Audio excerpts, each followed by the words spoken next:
काल 27 फेब्रुवारी मराठी राजभाषा दिवस या सगळ्याचे दिनविशेष तुम्ही ऐकलेले आहे।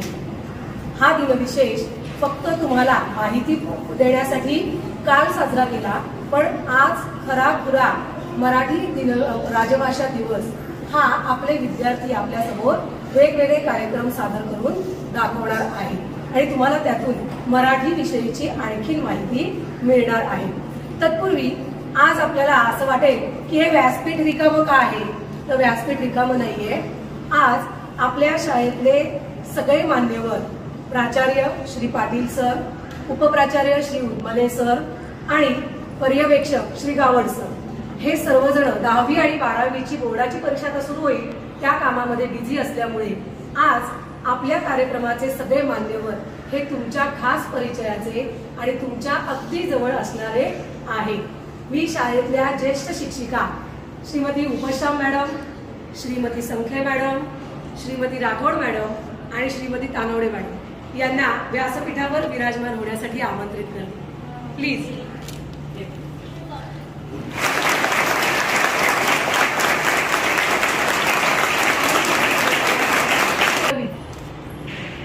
उपस्थित मान्यवर शिक्षकांचं हार्दिक स्वागत। आज 28 फेब्रुवारी, पण तरी सुद्धा 27 फेब्रुवारीचा कवी कुसुमाग्रजांचा जन्मदिवस मराठी राजभाषा दिन म्हणून आपण साजरा करणार आहोत। त्याबद्दल त्यांना प्रथम विनम्र अभिवादन। आपण ज्या कामासाठी आलोय त्या कामात एकाग्र चित्त व्हावं यासाठी ईशस्तवन केलं जातं। तर आपण आपल्या गीतमंचाच्या मुलींना विनंती करणार आहोत की त्यांनी ईशस्तवन साधं।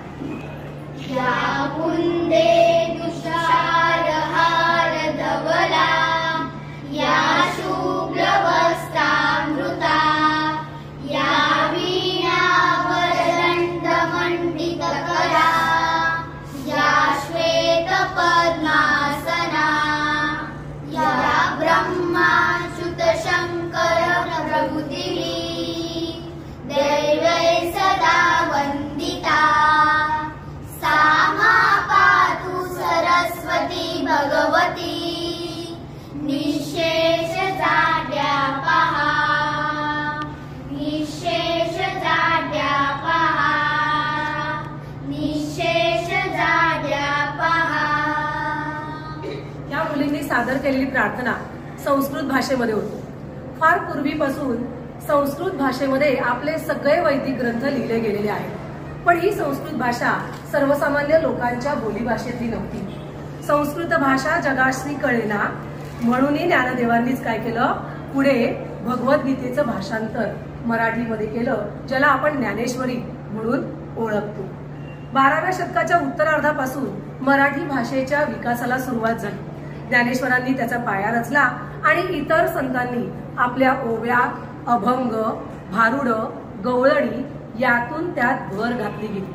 नंतर सुद्धा अनेक म्हणजे शेकडो म्हणायला हरकत नाही, शेकडो हजारो लेखक आणि कवींनी आपल्या स्फूर्तिदायक कवनांनी, गीतांनी, लेखनाने या मराठी भाषेच्या विकासाला खूप मोलाचं योगदान दिलं। त्यापैकी एक म्हणजे कविश्रेष्ठ कुसुमाग्रज।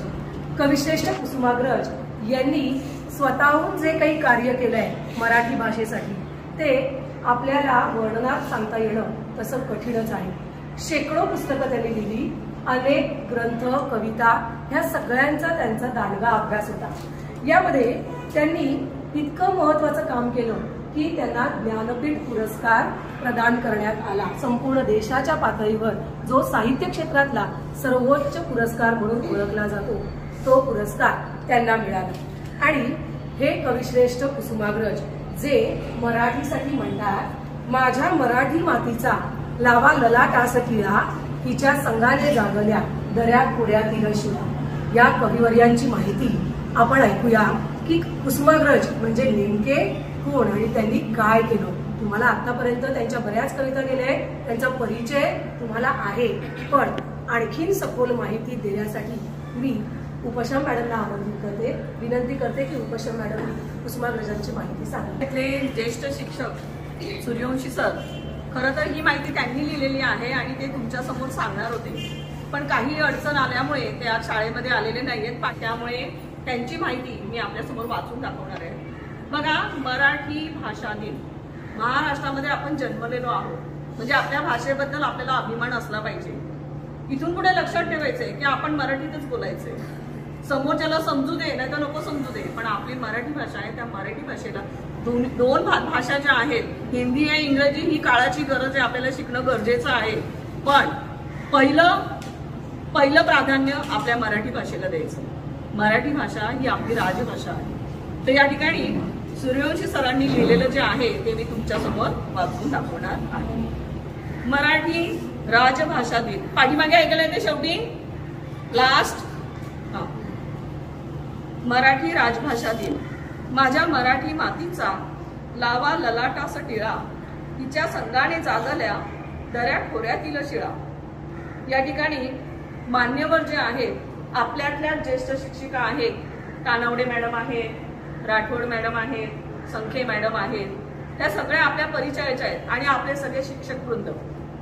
तर या ठिकाणी आपल्या शाळेचे प्राचार्य, मगाशी जसं मॅडमने सांगितलं की प्राचार्य, उपप्राचार्य आणि सुपरवायझर येऊ शकलेले नाही, 10वी 12वीचं कोरोनाचं काम करतायत त्यासाठी. तर इथे सगळे उपस्थित माझे शिक्षक वृंद, तुम्ही सगळे माझे लाडके विद्यार्थी. आज या ठिकाणी आपण 27 फेब्रुवारी हा दिवस मराठी राजभाषा दिन म्हणून मोठ्या उत्साहाने साजरा करीत आहोत. महाराष्ट्राचे ज्येष्ठ कवी, लाडके साहित्यकार, ज्ञानपीठ पुरस्कार विजेते, थोर लेखक, नाटककार विष्णू वामन शिरवाडकर उर्फ कविवर्य कुसुमाग्रज यांचा जन्मदिवस. त्यांचा जन्म 27 फेब्रुवारी 1912 रोजी नाशिक जिल्ह्यात शिरवाडे या गावी झाला. त्यांचे प्राथमिक शिक्षण पुणे, माध्यमिक शिक्षण नाशिक येथे HPT कॉलेजला झाले. मुंबई विद्यापीठातून BA चे शिक्षण घेत असताना त्यांनी अनेक सरस कथा, कादंबऱ्या, निबंध, लघुकथा, नाटक, कविता इत्यादी कुशल लेखन केले. त्यांच्या कविता, लेख, बालबोध, मेवा. कविवर्य कुसुमाग्रज यांनी महाराष्ट्राच्या सांस्कृतिक क्षेत्रात मोलाचे योगदान दिले. मराठी भाषा ही ज्ञानभाषा होण्यासाठी अथक परिश्रम घेतले. मातृभाषेचा गौरव आणि कुसुमाग्रजांच्या स्मृतींना अभिवादन म्हणून त्यांचा जन्मदिवस मराठी भाषा गौरव दिन साजरा करण्याचा शासन निर्णय 21 जानेवारी इसवी सन 2013 रोजी घेण्यात आला. मराठी ही सर्वांग सुंदर भाषा आहे. मराठी ही भारतातील अधिकृत 22 भाषांपैकी एक भाषा आहे. भारतात सर्वात जास्त बोलली जाणारी मराठी ही तिसरी भाषा आहे. तसेच महाराष्ट्र व गोवा या राज्यांची अधिकृत राजभाषा आहे. मराठीची साहित्य संपदा विपुल आहे. तिला थोर परंपरा लाभली आहे व रत्नाकर या मासिकातून प्रसिद्ध होऊ लागले. त्यांनी काही चित्रपटांच्या कथा लिहिल्या व अभिनय सुद्धा केला. कालांतराने त्यांच्या लेखणीतून सामाजिक कार्यकर्ता जागृत झाला. विविध चळवळीचे प्रणेते म्हणून देखील कुसुमाग्रज ओळखले जातात. विविध कालिकांचे वृत्तपत्रांचे संपादक असताना पत्रकारितेच्या निमित्ताने मुंबईला येणे झाले. तेव्हा त्यांची भेट डॉक्टर ह.ना. भालेराव यांच्याशी झाली. डॉक्टर भालेरावांनी नाटक लिहायला त्यांना प्रवृत्त केले. त्यापूर्वी त्यांचा जीवन लहरी हा काव्यसंग्रह प्रकाशित झाला होता. त्यांच्या विशाखा या काव्यसंग्रहाला मराठी वाङ्मयातील उच्च कोटीचे वैभव प्राप्त झाले. मराठी माती, हिमरेषा, स्वगत इत्यादी राज्य पुरस्काराने त्यांचे काव्यलेखन होते. याबरोबर त्यांची पहिली कादंबरी म्हणजे वैष्णव, जान्हवी, कल्पनेच्या तीरावर, पहिले नाटक दूरचे दिवे या व्यतिरिक्त अनेक नाटक व कादंबऱ्या लिहिल्या. उदाहरणार्थ ययाती, देवयानी, वीज म्हणाली धरतीला व साहित्याचा इतिहास रचणारे नाटक म्हणजे नटसम्राट. या नाटकामध्ये आपल्या अप्पा बेलवलकरांची भूमिका साकारणारे डॉक्टर श्रीराम लागू पासून ते नाना पाटेकर पर्यंत सर्व नटसम्राट झाले. म्हणून या नाटकाला एवढी प्रसिद्धी मिळाली. त्याचे कारण अनेक वृद्धांनी आपले मृत्यूपत्र बदलले आणि तरुणांचा वृद्धांकडे बघण्याचा दृष्टिकोन बदलला तो या नाटकामुळेच. म्हणून नटसम्राट कलाकृती. नटसम्राट कलाकृती कुसुमाग्रजांची सर्वोत्कृष्ट कलाकृती म्हणून ओळखली जाते. प्रसिद्ध कवी, कादंबरीकार, नाटककार म्हणून ओळखले जाणारे वा शिरवाडकर यांनी गोवा येथील साहित्य संमेलनाचे अध्यक्षपद भूषविले. 1970 साली कोल्हापूर येथील 51व्या मराठी नाट्य संमेलनाचे अध्यक्षपद भूषवले. तसेच त्यांची 1989 साली पहिल्या जागतिक मराठी परिषदेच्या अध्यक्षपदी त्यांची निवड झाली. साहित्य क्षेत्रामध्ये अनमोल अशी कामगिरी करणाऱ्या साहित्यिकांनी अतिशय साधी राहणी, मानवतेबद्दल फुलवळा आणि समाजसेवेची तळमळ, विविध पैलू असणारे साहित्यिक वा शिरवाडकर अत्यंत नम्र स्वभावाचे होते. विविध प्रकारे सत्कार्य करत असताना त्यांचे व्यक्तिमत्व इतके उजळले की 1986 साली पुणे विद्यापीठाने त्यांना डिलीट ही पदवी देऊन सन्मानित केले. अशा या महान साहित्यिकाची 10 मार्च 1909 रोजी प्राणज्योत अनंतात विलीन झाली आणि खऱ्या अर्थाने साहित्य क्षेत्रामध्ये पोकळी निर्माण झाली. मराठी भाषा अनेक संतांच्या कीर्तनांनी, भारुडांनी, ओव्यांनी, भजनांनी सजली आहे. ती अनेक मराठी साहित्यिकांच्या प्रतिभा संपन्न अशा लेखणींनी समृद्ध संपन्न झाली आहे. थोर संत ज्ञानेश्वर माऊली मराठीची थोरवी गाताना म्हणतात की माझा मराठीचा बोलू कौतुके, परी अमृतातेही पैजासी जिंके, ऐसी अक्षरे रसिके मेळवीन. मराठी भाषा अमृतालाही पैजेने जिंकणारी आहे. तिचा गोडवा अमृतापेक्षाही गोड आहे. स्वराज्याचे संस्थापक छत्रपती शिवाजी महाराज यांनी मराठी भाषेचे व संस्कृतीचे रक्षण केले. त्यासाठी त्यांनी पहिला राजकोश तयार केला. आजच्या इंटरनेट युगामध्ये गुगल सारख्या नामवंत कंपनीने सुद्धा मराठीचे महत्त्व ओळखले आहे. आपण सर्वांनीही मराठीचा अभिमान सदैव बाळगावा. मराठी भाषा टिकवण्यासाठी, समृद्ध करण्यासाठी जरूर प्रयत्न करावे. माझ्या मराठी मातीला नका म्हणून हीन दिन, स्वर्ग लोकाहून थोर मला हिचे महिमान. रत्नजडित अभंग, ओवी अमृताची सखी, चारी वर्णांतून फिरे सरस्वतीची पालखी, सरस्वतीची पालखी. धन्यवाद.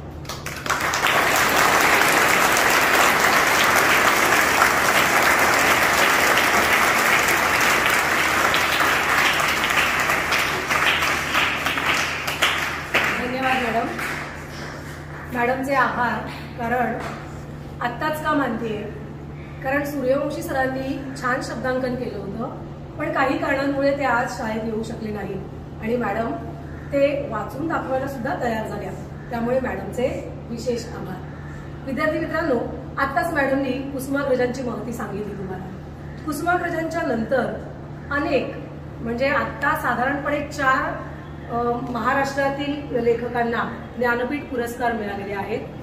त्यामध्ये वि. स. खांडेकर, विंदा करंदीकर आणि आत्ताच्या अलीकडच्या काळामध्ये भालचंद्र नेमाडे यांना आतापर्यंत ज्ञानपीठ पुरस्कार प्राप्त झालेले आहेत. असे महान लेखक, कवी सगळे आहेतच आपल्याबरोबर, पण त्यांच्या जोडीलाच आपल्याकडे शूरवीर योद्धे, अनेक खेळाडू, अनेक कलावंत यांनी अगदी उजळून निघाली, अगदी रत्नांची खाण ठरलेली आपली ही महाराष्ट्र भूमी आहे.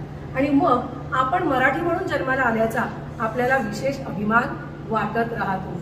या मातीत जन्माला आल्याचा, हिचा संग लाभल्याचा अभिमान खरंच सुरेश भटांच्या ओळीतून जास्त छान व्यक्त होतो. आपल्याला हा आनंद देणार आहे 6वी अ ची विद्यार्थिनी श्रेया नितीन घेवडे. सुरेश भटांची कविता ती सादर करणार आहे. माझे नाव श्रेया नितीन घेवडे. मी इयत्ता 6वी अ मध्ये शिकत आहे. आज मी तुम्हाला कुसुमाग्रज यांची सुंदर अशी कविता सादर करणार आहे. माझ्या कवितेचे नाव आहे लाभले आमास भाग्य. लाभले आमास भाग्य, बोलतो मराठी, जागलो खरेच धन्य, ऐकतो मराठी. धर्म पंथ जात एक, जाणतो मराठी. एवढ्या जगात माय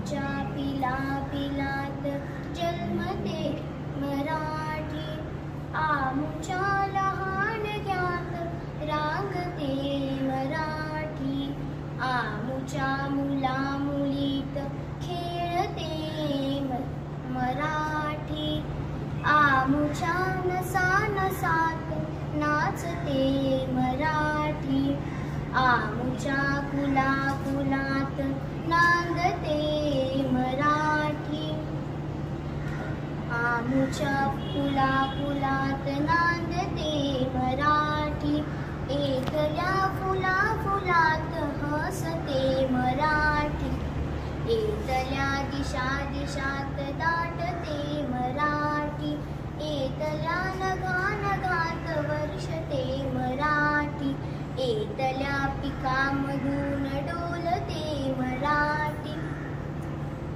नमस्कार. थँक्यू. श्रेयाने सुरुवात तर छान केली आहे. तुम्हाला सर्वांना माहिती आहे की आपली स्वतःची बोलीभाषा जी असते, आपण घरी जी बोलतो ती असते आपली मातृभाषा. मातृभाषेमधून जेव्हा आपण शिकतो, खरं तर शिकण्यापेक्षा आपण लहानपणापासूनच आपल्या कानावर ते शब्द पडलेले असतात आणि त्यामुळे मातृभाषेचा विकास हा आपल्या वयाच्या 7व्या वर्षापर्यंत खूप मोठ्या प्रमाणावर झालेला असतो. आणि म्हणूनच जगातल्या कोणत्याही गोष्टीचं ज्ञान मिळवायचं तर मातृभाषा ही आपल्याला नेहमीच मदत करत असते. तुमच्या बाबतीत सांगायचं झालं तर गणित आणि विज्ञान हे विषय तुम्हाला नेहमीच भीती घालणारे असतात. मातृभाषेतून जर ते शिकले गेले तर निश्चितपणे तुम्हाला ते समजायला सोपे जातात. आपल्या भारतामध्ये असे अनेक थोर शास्त्रज्ञ, गणितज्ञ, मोठे मोठे डॉक्टर्स, बरेच लोक होऊन गेले जे मातृभाषेतून शिकले आणि पुढे त्यांनी आपल्यापर्यंत खूप मोठे आदर्श निर्माण केले. त्यामध्ये भारतीय शास्त्रज्ञ म्हणून सी.व्ही. रमण आहेत, महाराष्ट्रामध्ये रघुनाथ माशेलकर आहेत, जयंत नारळीकर आहेत, असे अनेक शास्त्रज्ञ आपल्या भारतामध्ये होऊन गेलेले आहेत. अशा शास्त्रज्ञांच्या पैकी एक म्हणजे सी.व्ही. रमण आणि त्यांच्यामुळेच आजचा दिवस म्हणजे 28 फेब्रुवारी हा आपण राष्ट्रीय विज्ञान दिवस म्हणून साजरा करतो. सी.व्ही. रमण यांनी असं नेमकं कोणतं काम केलं की त्यांच्यामुळे आपण हा दिवस राष्ट्रीय विज्ञान दिवस म्हणून साजरा करतो, ते जाणून घेऊया राणे मॅडम यांच्याकडनं. मी राणे मॅडमना आमंत्रित करते की त्यांनी सी.व्ही. रमण यांची माहिती आम्हाला सांगा. म्हणजे राष्ट्रीय विज्ञान दिन. सुप्रसिद्ध शास्त्रज्ञ डॉक्टर वसंतराव गोवारीकर हे 1987 साली म्हणजे 1987 साली भारत सरकारच्या विज्ञान आणि तंत्रज्ञान खात्याचे सचिव असताना त्यांनी ज्या अनेक योजना सुरू केल्या त्यातील एक योजना म्हणजे देशात विज्ञानाचे वातावरण निर्माण करण्यासाठी दरवर्षी 28 फेब्रुवारीला राष्ट्रीय विज्ञान दिन साजरा करणे. डॉक्टर वसंतराव गोवारीकरांच्या मनात आले की भारतात विज्ञानाचा एकमेव नोबेल पुरस्कार डॉक्टर सी.व्ही. रामन यांना मिळालेला आहे, तर त्यांच्याशी संबंधितच तो दिवस असावा. शिवाय तो जन्म अथवा मृत्यू दिन निवडण्यापेक्षा त्यांनी ज्या दिवशी त्यांचा निबंध जगप्रसिद्ध नेचर या विज्ञान मासिकाला पाठवला आणि ज्याला पुढे 1930 साली नोबेल पुरस्कार मिळाला ती तारीख का निवडू नये. अखेर ती तारीख निघाली 28 फेब्रुवारी. म्हणून 1987 सालापासून भारतामध्ये 28 फेब्रुवारी हा दिवस रामनांचे संशोधन आणि त्यांचे विज्ञान प्रसाराचे कार्य याच्या स्मरणार्थ राष्ट्रीय विज्ञान दिन म्हणून साजरा केला जातो. आजपर्यंत फक्त एकाच भारतीय शास्त्रज्ञाला नोबेल पारितोषिक मिळालेले आहे. हे पारितोषिक त्यांच्या प्रकाशाचे विकिरण या सिद्धांतासाठी मिळालेले आहे, ज्याला आपण इंग्लिशमध्ये रामन इफेक्ट असं संबोधतो. या महान शास्त्रज्ञाचा जन्म 7 नोव्हेंबर 1888 म्हणजे 1888 रोजी झाला. एक हुशार व बुद्धिमान विद्यार्थी म्हणून त्यांची ख्याती होती. 1900 साली म्हणजे वयाच्या 12व्या वर्षी ते मॅट्रिकची परीक्षा उत्तीर्ण झाले. 1904 मध्ये BA, 1907 मध्ये MA झाले. गणित आणि भौतिकशास्त्र हे त्यांचे विषय आणि त्यात त्यांनी पहिल्या वर्गात पहिला क्रमांक मिळवला. त्यावरून त्यांची निसर्गदत्त बुद्धिमत्ता आपल्याला दिसून येते. त्यांचे अनेक लेख इंग्लंडमधील वृत्तपत्रात आणि मासिकामध्ये प्रसिद्ध झाले. एकदा डॉक्टर रामन जहाजाने इंग्लंडला जात होते तेव्हा त्यांनी पाहिले की समुद्राची पाणी निळे दिसते, परंतु त्यांनी एका ग्लासात ते पाणी घेतले तेव्हा त्यांच्या लक्षात आले की ती रंगहीन आहे. त्यातच त्यांनी संशोधन सुरू केले. प्रकाश जेव्हा वेगवेगळ्या माध्यमातून जात असतो तेव्हा त्याच्या तरंगलांबीत वाढ होते आणि तरंगलांबी कमी होते. याच सिद्धांताला प्रकाशाचे विकिरण असं म्हणतात. यालाच प्रकाशाचे अनियमित परावर्तन असेही म्हणतात. याच सिद्धांताने त्यांना जागतिक दर्जाचे संशोधक म्हणून मान्यता मिळवून दिली आणि त्यांची नोबेल पारितोषिकासाठी निवड झाली. भारत सरकारने सुद्धा त्यांना भारतरत्न देऊन त्यांचा उचित गौरव केला आणि म्हणून आजचा दिवस त्यांच्या स्मरणार्थ साजरा केला जातो. आता इतके दिवस साजरा करतो, मग अजूनही आपल्याला विज्ञानाचं महत्त्व कळलेलं आहे. मग आजही का साजरा करायचा? तर लोकांच्या दैनंदिन जीवनात वापरल्या जाणाऱ्याच्या विज्ञानाचे महत्त्व सांगण्यासाठी राष्ट्रीय विज्ञान दिन दरवर्षी साजरा केला जातो. मानवी कल्याणासाठी विज्ञान क्षेत्रात होणारे नवनवीन प्रयत्न प्रदर्शित करणे, सर्व विषयांवर चर्चा करण्यासाठी आणि विज्ञान क्षेत्रात विकासासाठी नवीन तंत्रज्ञानाची अंमलबजावणी करण्यासाठी हे दिन साजरे केले जातात. देशातील वैज्ञानिक विचारांच्या नागरिकांना संधी देणे, त्यांना प्रोत्साहित करणे, विज्ञान आणि तंत्रज्ञान लोकप्रिय करणे हा त्यामागचा मूळ उद्देश आहे. कारण विज्ञानाने तयार केलेल्या असंख्य गोष्टीचा माणूस वापर करतो आहे. विज्ञानाचं महत्त्व तो जाणतो, पण तरीही आजही अनेक अंधश्रद्धा समाजात आहेतच. त्या अंधश्रद्धा कशा आहेत हे विज्ञानाने सप्रमाण दाखवून दिले असले तरी समाजविघातक अंधश्रद्धा माणूस केव्हा सोडणार? मंदिरामध्ये यात्रांना चमत्कार पाहण्यासाठी चेंगराचेंगरी होईपर्यंत गर्दी करणारा माणूस हा विज्ञान प्रदर्शनाची गर्दी केव्हा करणार?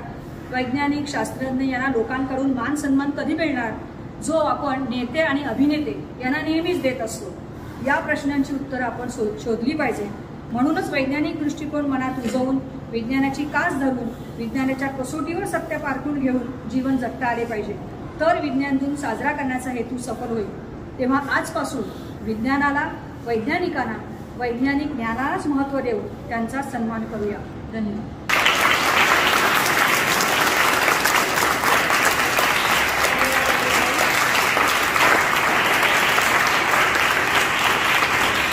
राणे मॅडमने आता तुम्हाला सी.व्ही. रमण आणि त्यांनी केलेलं कार्य, जे प्रकाशाचे विकेंद्रीकरण होतं, विकिरण, त्याप्रमाणे त्यांनी माहिती सांगितली.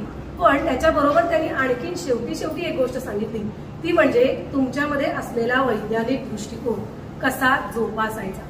तुम्हाला असं वाटत असेल मराठी राजभाषा दिवस, आज विज्ञान दिवस, काय एकत्र सांगण्यात घालताय?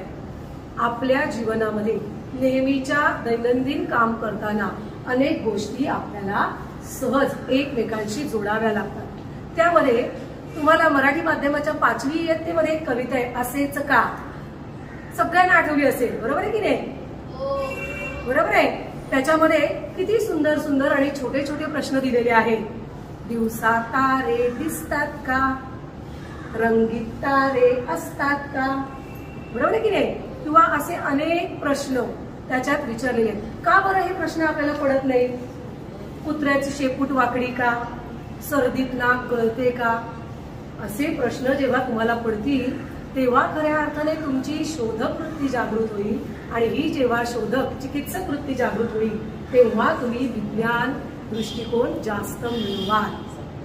तर त्या दृष्टीने तुम्ही विज्ञानाशी निगडीत असणं गरजेचं आहे. विज्ञानाचाच विषय निघालाय म्हणून सांगते. आपण या 2 वर्षात, जवळजवळ 2 वर्ष मार्चमध्ये पूर्ण होते, या 2 वर्षात इतके मोबाईलमध्ये गुंतून गेलो आहे. कारण त्यानेच तर तो एकच धागा होता आपल्याला जोडणारा.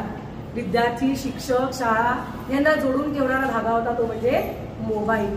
तर असा मोबाईल आधीच्या वेळेला मात्र तुम्हाला पालक म्हणायचे अजिबात हात लावायचा नाही मी सांगितल्याशिवाय, पण नंतर मात्र शिक्षक आणि पालक सुद्धा घे रे बाळा बघ रे असं म्हणायला लागले.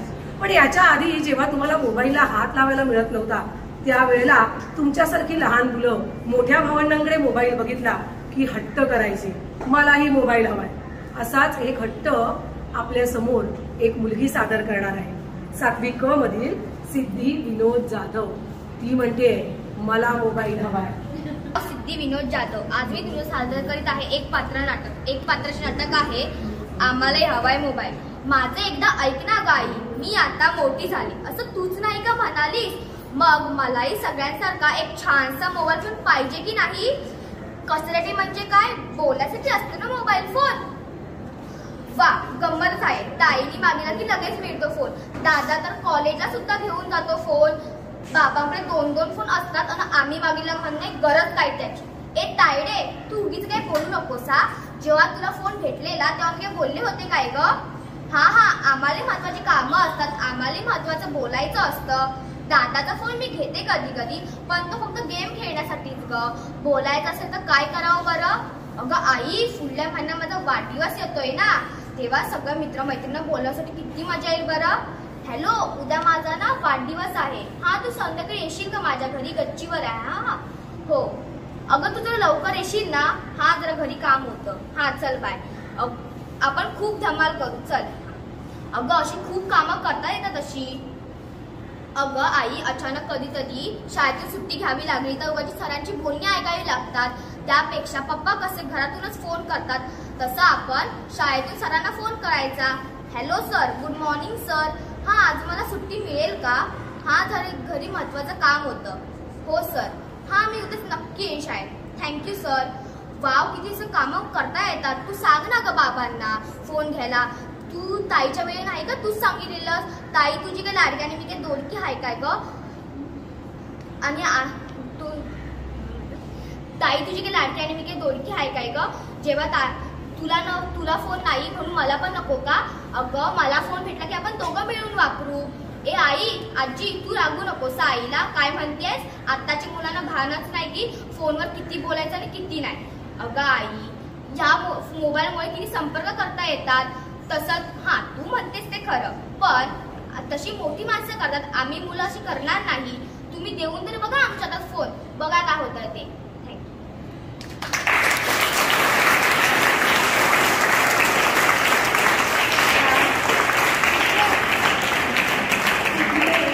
अशा पद्धतीने तिने मोबाईलचा हट्ट पूर्ण करून घेतलेला आहे. तर सिद्धीनंतर फक्त एक गोष्ट सांगायची. सिद्धीने आपल्या समोर जे सादरीकरण केलं त्याला एकपात्री अभिनय असंही म्हटलं जातं.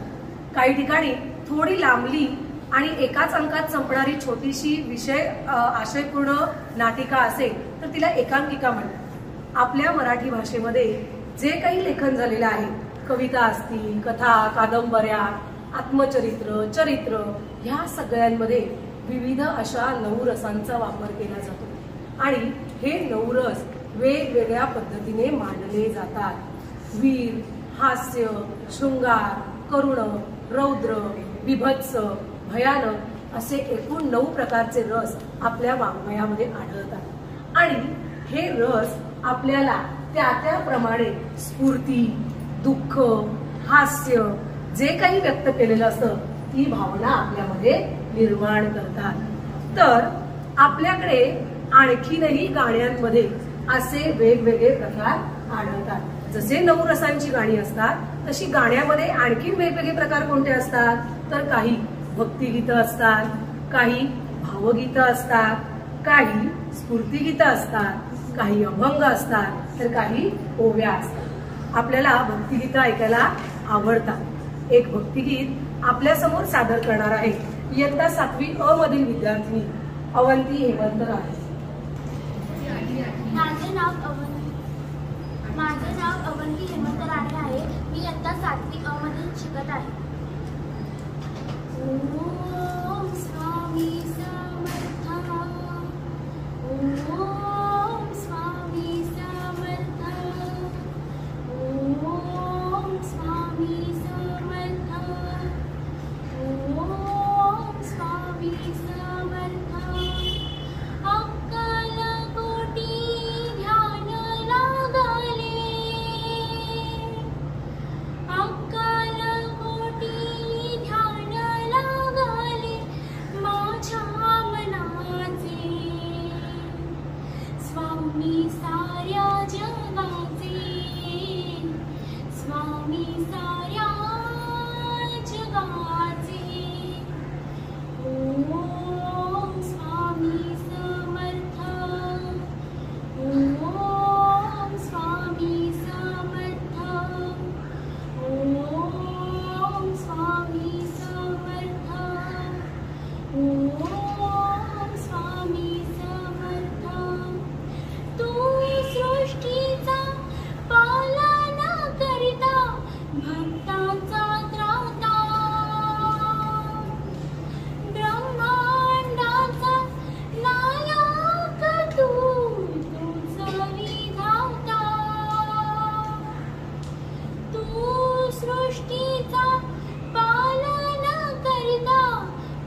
धन्यवाद.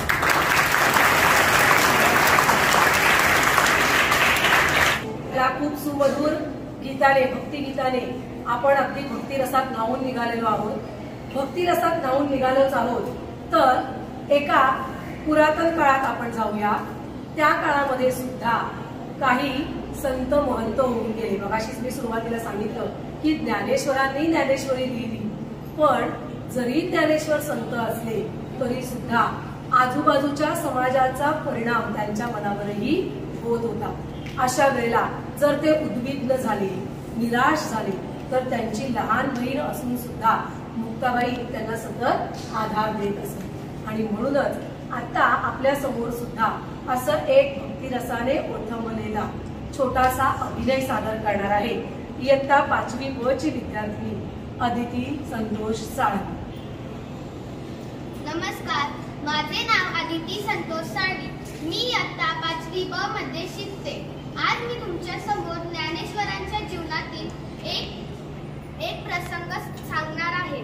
माझ्या मराठीची बोल कौतुके, परी अमृतातही पैजा जिंके, अशा मराठीचा अभिमान सांगणाऱ्या ज्ञानेश्वरांच्या छोट्या बहिणीची म्हणजेच मुक्ताईची आज मी तुम्हाला एक गोष्ट सांगणार आहे.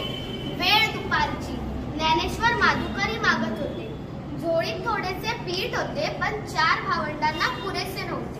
म्हणून ते एका घराजवळ आले व म्हणाले, ओम भिक्षाम देही, ओम भिक्षाम देही. आतून एक कर्मठ माणूस आला. त्याने थाटकन दार बंद केले. ज्ञानेश्वर पुढे निघाले. पुन्हा त्या माणसाने दार उघडले व म्हणाला, ए पोरा, इकडे इकडे इकडे. संन्यासाचाच पोरगा ना रे तू? भिक्षा पाहिजे तुला? ये ये, हे घे पीठ. आणि पीठ म्हणून झोळीमध्ये मातीच टाकली. ज्ञानेश्वर मान खाली घालून पुढे निघाले. पुन्हा त्या माणसाने झोळी जोडली व म्हणाला, थांब थांब, या भाकऱ्या पण घेऊन जा. कसं? आता कसं? डोळे फाडून काय बघतोस? चल नाही. ज्ञानेश्वर मान खाली घालून तेथून निघून गेले. संध्याकाळ झाली होती. येथे मुक्ताईनी विठ्ठलाच्या मूर्ती समोर सांजवात लावली. ही मूर्ती तेवढीच तिच्या आईबाबांची आठवण. ती हात जोडून रामरक्षा म्हणू लागली. तिला चावल आली की ज्ञानदादा आलाय. तिने पटकन रामरक्षा उरकली व आपल्या भावंडांसाठी पानं मांडली. निवृत्ती आणि सोपान दोघं येऊन बसले. मग तिने विचारले, हे काय? दोघच कसे? ज्ञानदादा कुठे? त्याला भूक नाही म्हणतो. सोपानाने उत्तर दिले, भूक नसायला काय झालं? थांब, वीज घेऊन येते त्याला. असं म्हणून मुक्ताई खोपटात गेली. हे खोपट म्हणजे तिच्या ज्ञानदादाची एकांत जागा. गवत रचलेल्या जागेत तो लहर येईल तेव्हा जाऊन बसायचा. हे काय? दादाची झोळी तर इथेच दिसते. अगं बाई, या झोळीत तर माती आणि शेणाच्या गौरा. कोणा दुष्टाने हे केलं असणार? म्हणूनच ज्ञानदादा रुसून बसलाय. ए ज्ञानदादा, ताटी उघड ना, ताटी उघड ना ज्ञानदादा. ज्ञानदादा ऐकलंस? चिंता क्रोध मागे सारा, ताटी उघडा ज्ञानेश्वरा. योगी पावन मनाचा, साही अपवाद जनाचा. ताटी उघडा ज्ञानेश्वरा. विश्वरागे झाले वन्नी, संत सुखे व्हावे पाणी. विश्वपट ब्रह्मा दोरा, ताटी उघडा ज्ञानेश्वरा. ए ज्ञानदादा, तूच आम्हाला सांगतोस ना, कुणी वाईट वागलं तर क्षमा करावी आणि तूच आज रुसून बसलायस. अरे, या झोळीमध्ये माती टाकणाऱ्याची वृत्ती तर भ्रष्ट झाली असता, मग तू का कष्टी होतोयस? जिथे शेत उगवतं तिथे तण असायचेच. फुले फुलतात तिथे काटे खुपायचेच. एवढा फुलतो तिथे नाग निघायचे. असे रे काय दादा? सारं जग जरी अगीसारखं दाहक झालं तरी संतांनी पाण्यासारखं शीतल असायला हवं. दातानी जीभ चावली तर कुणी बत्तीशी तोडतं काय? अरे, या उर्मट माणसांमुळे साऱ्या जगावर रुसायचं. तुम्हा संत मंडळींवर तर खूप मोठी जबाबदारी आहे. तुम्ही अवघ्या विश्वाला तारायला हवं. हे मी सांगायला हवं का रे ज्ञानदादा तुला? ए दमले रे मी ज्ञानदादा, पाय दुखले माझे. तुला तुझ्या बहिणीची दया नाही येत का? विसरणारे रा, क्षमा कर कर या लोकांना. तुझ्यावर जीवापाड प्रेम करणाऱ्या या दीनदुबळ्या लोकांसाठी दार उघड. अंधारात चचपडणाऱ्या या समाजासाठी दार उघड. ज्ञानाचा दिवा लावण्यासाठी दार उघड. तुझं सामर्थ्य दाखवण्यासाठी दार उघड. दार उघड दादा, दार उघड. दार उघड दादा, दार उघड. विश्व कल्याणासाठी घालत असलेली साद ऐकून ज्ञानेश्वर खडबडून जागे झाले. त्यांनी धावत जाऊन दार उघडले व दारात उभे असलेल्या आपल्या बहिणीला उचलून घेतले व म्हणाले, मुक्ता, तू आज माझी उद्धारकर्ती झाली आहेस. तू मला संतांची 28 असणाऱ्या गुणांची आठवण करून दिली आहेस. मी आता विश्व कल्याणाच्या कार्यामध्ये भाग घेत आहे. खरोखरच मुक्ताईने प्रत्यक्ष जीवनात अध्यात्म कसे जगावे हे ज्ञानेश्वरांना दाखवून दिले. आपणही मुक्ताईकडे सर्वांसाठी एक मागणी मागूया. सर्वे सुखिनः सन्तु, सर्वे सन्तु निरामयाः, सर्वे भद्राणि पश्यन्तु, मा कश्चित् दुःखमाप्नुयात्. धन्यवाद.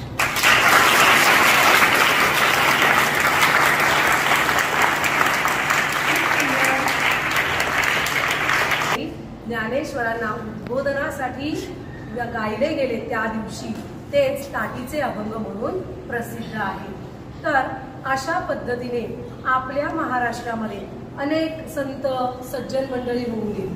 त्यांच्या नावांचा जर उल्लेख करायचा म्हटला तर आपल्याला इथे वेळही अपुरा पडेल. पण संत एकनाथ, ज्ञानेश्वर, निवृत्तीनाथ, सोपानदेव, कितीतरी संत जनाबाई, संत मुक्ताबाई, चोखामेळा, कितीतरी नावं आपल्याला घ्यावी लागतील. संत महंतांच्या बरोबरच महाराष्ट्रामध्ये आपल्या महाराष्ट्राने देशाला दिलेले अनेक अमूल्य हिरे आहेत. त्यामध्ये अनेक लेखक आहेत. त्या लेखकांमध्ये सर्वात महत्वाचा उल्लेख करायचा झाला तर कुसुमाग्रजांनी इतकंच खूप छान काम केलेलं ते म्हणजे जसं वाल्मिकींनी संपूर्ण रामायण लिहिलं तसं ते सगळं रामायण गीतांमध्ये व्यक्त करण्याचं काम ग.दी. माडगूळकर यांनी केले, जे आधुनिक वाल्मिकी म्हणून ओळखले जातात. यांच्यासारखे थोर लेखक, अनेक कवी, त्याचबरोबर अनेक खेळाडू, मग सुनील गावस्कर असतील, सचिन तेंडुलकर असतील, विश्वविख्यात गायक गान सम्राज्ञी ज्यांना आपण म्हणू शकतो त्या म्हणजे लतादीदी मंगेशकर. ह्या सगळ्यांना महाराष्ट्राने जगापुढे आणलेले. महाराष्ट्राचीच ही लेकरं आहे. एवढंच कशाला, नुसतं लेखक, खेळाडू, आपले चित्रपट सृष्टीचे जनक दादासाहेब फाळके, कितीतरी नावं सांगता येतील. आणि नुसतं लेखक कवीच नव्हे तर भारताला पहिल्या महिला राष्ट्रपती सुद्धा महाराष्ट्राने किती गोड आणि महान कृती आहे. आणि त्या महान कृतीचा आपल्याला सार्थ अभिमान वाटलाच पाहिजे. आपलं जीवन मग अशा वेळेला एखादं गाणं म्हणलं आणि लेखक हे गाणं मायभूमी जन्मभूमी नावाला माहितीच आहे. पण सुरेल आवाजात हे गाणं आपल्याकडे सादर करणारे सातवीची विद्यार्थी संचिता.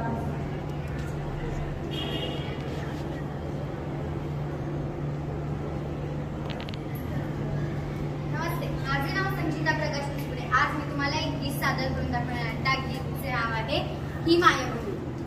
ही मायभूमी ही जन्मभूमी ही कर्मभूमी ही अमुची महावंदनीय अति प्राणप्रिय ही माय मराठी आमची. ही मायभूमी ही जन्मभूमी ही कर्मभूमी ही आमची महावंदनीय अति प्राणप्रिय ही माय मराठी आमची. आमचा आहे बाणा ही आमची आहे बोली अस्मानी झळके भव्य पताके भगव्या जरी पताक्याची. महाराष्ट्र भूमी ही जन्मभूमी ही कर्मभूमी ही आमची महावंदनीय अति प्राणप्रिय ही माय मराठी आमची.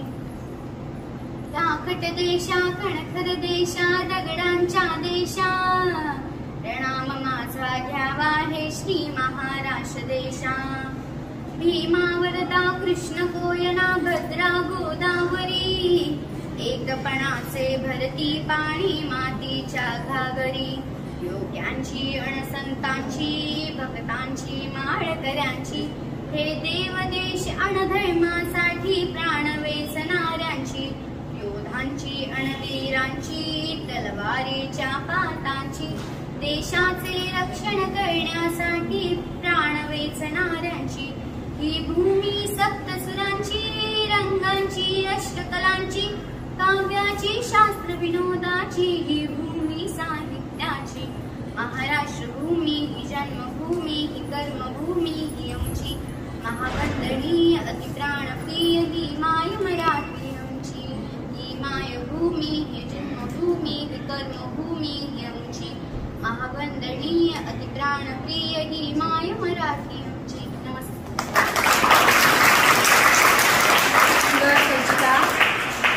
संचिताने आपल्याला महाराष्ट्र भूमीचं खूप छान गाणं सादर केलं आपल्यापुढे. महाराष्ट्र भूमी जशी या सगळ्यांमुळे ओळखली जाते, पण त्याचबरोबर जसं मी मगाचपासून सांगते, शूरवीर योद्धे हे सुद्धा महाराष्ट्र भूमीत जन्माला आले. याच्या मागचं आणखीन एक कारण म्हणजे जसं परकीय आक्रमणं सगळ्याच ठिकाणी झाली भारतामध्ये, महाराष्ट्रावरही परकीय आक्रमण होते. सिद्धी असेल, मुघल असतील, सुलतान असतील, सगळ्यांनी महाराष्ट्रावर आपापल्या परीने ताबा मिळवलेला होता. या सगळ्यांच्या जोखडातून शूरवीर छत्रपती शिवाजी महाराजांनी आपल्याला अगदी पूर्णपणे मुक्त केलं. त्या सगळ्या शत्रूंचा बंदोबस्त केला. नुसताच भूप्रदेशावरचा ताबा घेऊन जे शत्रू इथे बसलेले होते त्यांचा बंदोबस्त नाही केला, तर त्याच्याबरोबर त्यांच्या भाषांनी आपल्यावर जे आक्रमण केलं होतं त्या आक्रमणाला सुद्धा थांबवण्याचं काम महाराजांनी केलं. आणि त्या वेळेला सर्वात पहिल्यांदा मराठी राजभाषा कोश निर्माण करून देण्याचं काम छत्रपती शिवाजी महाराजांनी केलं आणि मराठी भाषेला जीवदान दिलं. त्यामुळे नुसतेच लेखक कवी नाही, तर छत्रपती शिवाजी महाराजांनी सुद्धा नुसतं मराठी भाषेसाठी किंवा मराठी प्रदेशासाठीच काम केलं असं म्हणता उपयोग नाही. त्यांनी आपल्या भाषेला सुद्धा जीवदान दिलं. आपण आज मराठी म्हणून जे जगतोय, मराठी संस्कृती जी जोपासतोय, त्याला हे थोर वीर सुद्धा एक महत्वाचे आधारस्तंभ आहे. आणि म्हणूनच छत्रपती शिवाजी महाराज म्हटलं की आपल्याला एक स्फूर्ती मिळते, एक बळ मिळतं. आणि म्हणून या महाराजांना काय वाटतंय, त्यावेळेला काय वाटलं आणि आता काय वाटतंय, याबद्दलचं एक मनोगत आपल्या समोर सादर करणार आहे इयत्ता 7वी ब चा विद्यार्थी हरिओम नारायण जायभाय. बोला, कोण आपण? अरे वा, आम्ही कोण? महाराज, महाराज माफ करा महाराज, मी ओळखलं नाही. पण मला इथे का आणलं महाराज? ना आणून कसं चाललं होतं? कुणी एक मराठी आपल्या मराठीपणाला दोष देस आला मराठी रयतेच्या नावानं हुकळला पडत असेल आणि तो एक घुसले फुलत पण ना, तर आम्ही काय कानाचे पडदे पोलादाचे करून शांत बसायला होतं? आई भवानीचा आशीर्वाद आणि जिजाऊचा लढा घेऊन आम्ही धारस ठरवतो आहोत. आम्ही स्वराज्याची स्थापना करतो. तो हा दिवस पाहण्यासाठी. तुम्हाला मराठी असल्याची लाज वाटते हे ऐकण्यासाठी. काय करणार महाराज, इथले सगळे धंदे गुजराती आणि शिंदेच्या हातात, हॉटेल रुपयांच्या आणि पंजाबांच्या हातात. त्यांच्या जोडीला नेपाळी चायनीच्या गाड्याला गल्लोगल्ली लाच मांडले. शनशंकाने विकायला आलेले उत्तर भारतीय आज मंत्रालयापासून income tax, sale tax, custom मध्ये मोठ्या हुद्द्यावर बसले. महाराज, मराठी माणूस आहे कुठे? हे सर्व करण्यापासून तुम्हाला कुणी रोखलं होतं का? तुम्ही का नाही धंदा केला गुजरात्यांबरोबर? हॉटेल काढण्यापासून कोणत्या हुद्द्यांनी थांबून ठेवलं होतं तुम्हाला? उत्तर भारतीय इतक्या मोठ्या हुद्द्यावरती त्यांच्या शिक्षणामुळे आहे. तुमच्या मुलांना IAS, IPS शिकण्याची बुद्धी नव्हती. दिनकरराव, मराठी माणूस स्वतःच्या कृत्याने मागे राहिला आहे. आमची कुठे शाखा नाही असं अभिमानाने सांगता? हो, ज्या गोष्टीची लाज वाटायला हवी त्याची अभिमानाने पाठी कसली लावता? जागे व्हा आणि पुन्हा आपल्या दमात ठेवा मराठ्यांचं सळसळतं रक्त. मराठ्याचे सळसळतं रक्त. सरदार, राजपूत, ठाकूर याप्रमाणे घाटी हा शब्द घ्यायला प्रवृत्त करा लोकांना. उठा आणि जागे व्हा. उठा, जागे व्हा आणि आपला मध्यमवर्गीय मानमोडेपणा सोडा. दिनकरराव गाणे बघा, वेडात मराठी वीर दौडले साथ. आम्ही हे गीत पुन्हा पुन्हा ऐकले. सुरेख वादने, पण आजच्या काळात गाण्यात बदल करायला हवा.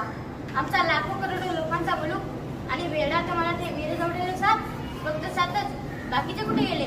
तेव्हा दिनकरराव उठा आणि म्हणा, वेडात मराठी वीर दौडले साथ नाही, एक साथ. पुन्हा एकदा गौरवाने म्हणता येईल. दिल्लीचेही तख्त की तो महाराष्ट्र माझा. आई बाबांनी 400 वर्षापूर्वी आमच्या हाती सोपलेली जबाबदारी आम्ही तुमच्यावर सोपवित आहोत. घेण्याआधी 12 हातीचं बळ आणा, छातीचा कोट करा आणि म्हणा हर हर महादेव, हर हर महादेव. धन्यवाद.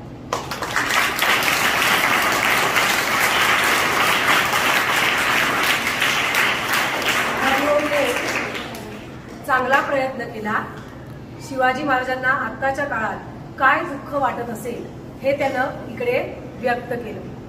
छत्रपती शिवाजी महाराज म्हटलं की आपल्याला त्या संपूर्ण जीवनपण आपल्या डोळ्यासमोर उभा राहतं. महाराजांनी 16 वर्षे घेतलेली रोहिडेश्वराच्या चरणी प्रतिज्ञा असेल, जिंकलेला तोरणा किल्ला असेल, जावळीचा ताबा, प्रतापगड, अफजल खान वध, आग्र्याहून सुटका असे अनेक प्रसंग आपल्या डोळ्यासमोर उभे राहतात.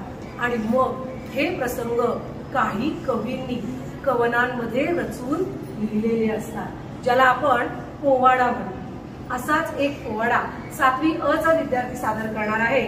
त्याचे नाव आहे स्मित संभाजी बुवा.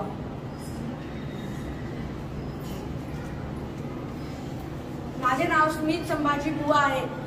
आज मी इयत्ता 7वी अ मध्ये शिकत आहे. शिवाजी महाराजांची कीर्ती बेफाम होती.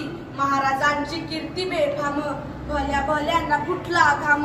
याला कोण घालिली सेने, दरबारी पुस्ती बेगमे.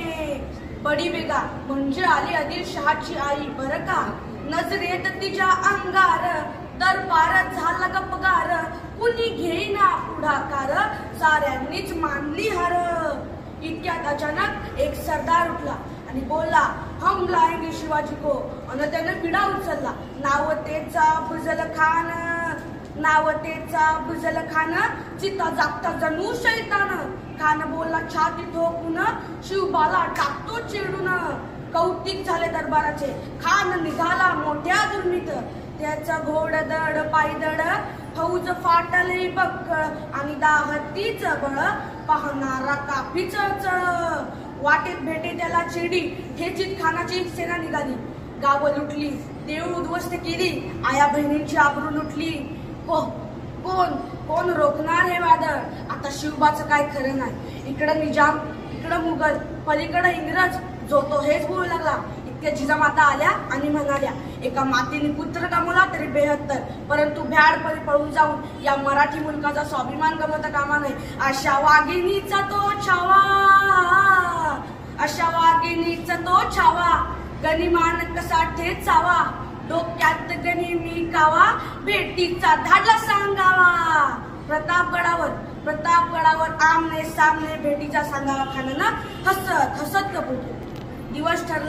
दिवस ठरला आणि ठरल्याप्रमाणे प्रतापगडच्या पायथ्याशी खान.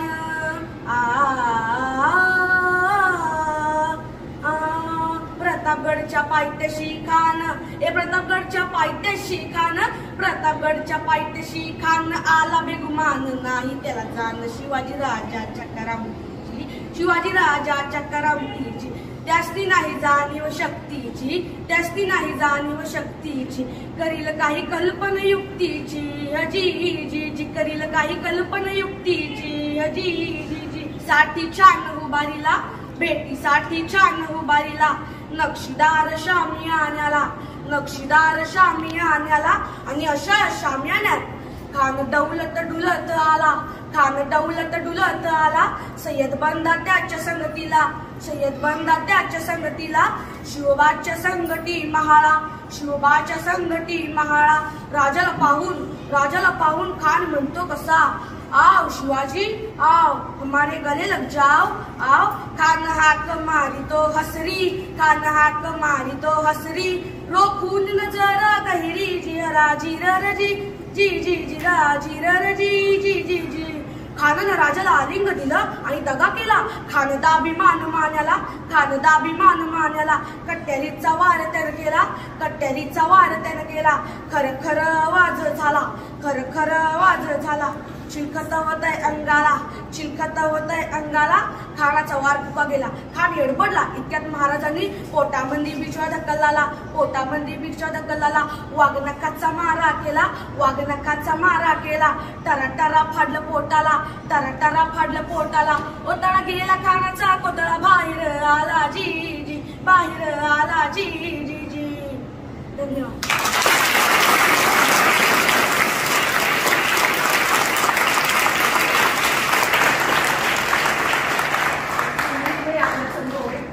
खरोखर एक रोमहर्षक प्रसंग उभा केला आणि पाठांतर इतकं छान त्याचं सगळं गाणं पाठ आणि तुमच्या मुलांचं म्हणजे तुम्ही ज्यांनी इथे भाग घेतलाय त्या सर्व मुलांचं कौतुक यासाठीच की कोणत्याही वाद्यवृंदाची साथ नाही, कुठेही कोरस नाही, पण तरी तुमच्यामध्ये उत्साह इतका दांडगा आहे की खूप सुंदर सादरीकरण तुम्ही इथे करत असतात. आपल्याला सुमितने जे खानाचा वधाचा प्रसंग उभा केला त्यासाठी आपण एक छान जय जयकार करायला हरकत नाही. छत्रपती शिवाजी महाराज की, छत्रपती शिवाजी महाराज की, छत्रपती शिवाजी महाराज की. हरकत नाही. चला पुढे. तर अशा वीरभूमीत आपण जन्माला आलेलो आहोत. या वीरभूमीत आपण जन्माला आल्यावरती इथलं हवा वारा पाणी जे काही पिऊन म्हणजे इकडचं अमृत पान करून आपण लहानाचे मोठे होत असतो. लहानपणापासून आपल्यामध्ये या मातीचे गुण रक्तात भिनत असतात. सातवी हिंदीला अशा प्रकारची एक कविता आहे बघा, मेरे देश के नौजवान वगैरे. त्यामध्ये असं सांगितलेलं की आपण जिथे राहतो त्या ठिकाणचं सगळं पिऊन आपण खूप मोठे वेगळ्या पद्धतीने घडतो. महाराष्ट्राच्या संस्कृतीचा वारसा आपल्यामध्ये असा बिंबलेला असतो. लहानपणापासून या गोष्टी आपण ऐकतो आणि म्हणून असा वीर शूर लोकांचा आदर्श समोर ठेवून लहान तुमच्यासारखी मुलं सुद्धा स्वतःला अगदी धाडसी समजू लागतात. इतकी की त्यांना वाटतं माझी आई म्हणजे खूप भित्रीच आहे, तिला आपण काहीतरी संरक्षण दिलं पाहिजे. आणि म्हणून एक सुंदर सुरेख असं भावना प्रधान असलेलं गीत आपल्या समोर सादर करणार आहे 6वी ब मधील श्रेया यशवंत नरळे. या आईला म्हणते, एकटी एकटी घाबरलीस ना. नमस्कार, माझे नाव श्रेया यशवंत नरळे. मी 6वी ब मध्ये शिकत आहे. मी आज तुम्हाला एक छानसं गाणं सांगणार आहे. ते तुम्ही शांत चित्ताने ऐकावी ही माझी नम्र विनंती. एकटी एकटी घाबरलीस ना, एकटी एकटी घाबरलीस ना, वाटलंच होतं आई, म्हणूनच तर सोडून तुला लांब गेलो नाही. ना ना ना ना ना ना ना ना ना ना. आली होती जाम झोप, ग्रुप झालो भीती भीती कसली थेट उद्या सुटलो असतो. आली होती जाम झोप, ग्रुप झालो असतो भीती भीती कसली थेट उद्या सुटलो असतो. मात्र वाटलं आपल्या पुरता विचार बरा नाही. मी आहे शूर, माझी आई तशी नाही. एकटी एकटी घाबरलीस ना, वाटलंच होतं आई, म्हणूनच तर सोडून तुला लांब गेलो नाही. ना ना ना ना ना ना ना ना ना ना ना.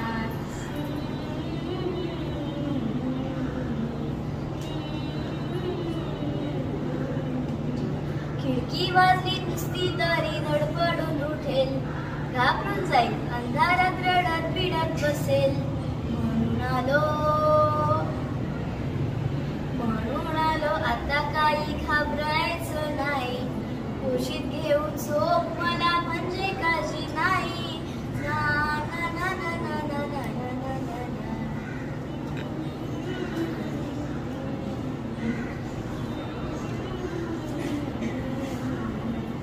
बरं झालं साला सोन्या, काही खोटं नाही. कुशीत नसतं पिल्लू तेव्हा घाबरतेच रे आई.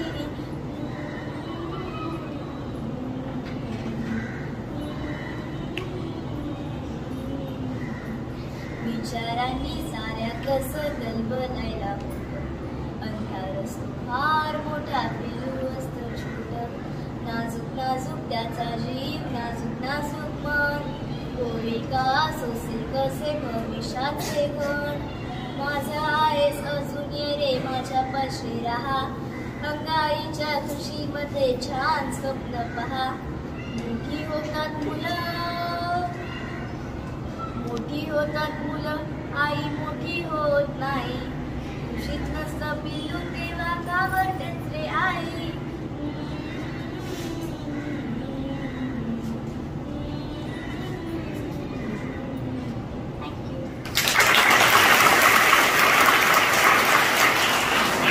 खूप छान श्रेयाने खूप सुंदर असं बालगीत म्हटलं, पण तरी ते शूर गीत आहे, ते तिने छान व्यक्त केलंय.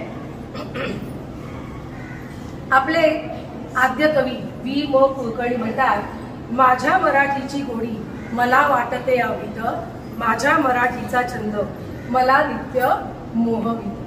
ही जी कवितेची ओळ त्यांनी म्हटली आहे ती का म्हटली असेल तर आपल्या मराठी भाषेमध्ये असा ज्ञानाचा खूप मोठा खजिना भरलेला आहे. त्यामध्ये तुम्हाला वाटेल मॅडम सगळं मोठ्या माणसांचं सांगते की काय, बाल साहित्याचा खजिना सुद्धा खूप मोठा आहे. चिवी जोशी यांचं चिमणराव आणि गुंड्या भाऊ म्हणजे चिमणरावांचं चढाव हे जर पुस्तक तुम्ही वाचलं तर हसता हसता पुरे वाटच होईल. बोक्या सातबंडेसारखी पुस्तकं आहेत ज्याच्यावर नाटकं झाली आहेत, वेगवेगळ्या प्रकारच्या सिरियल्स आलेल्या आहेत, कितीतरी खजिना लहान मुलांसाठी सुद्धा भरलेला आहे. त्यात कथा आहेत, तशाच कविता सुद्धा आहेत. अशापैकीच एक सुंदर कथा आपल्याला सांगणार आहे 6वी क चा अवधूत जमदाडे.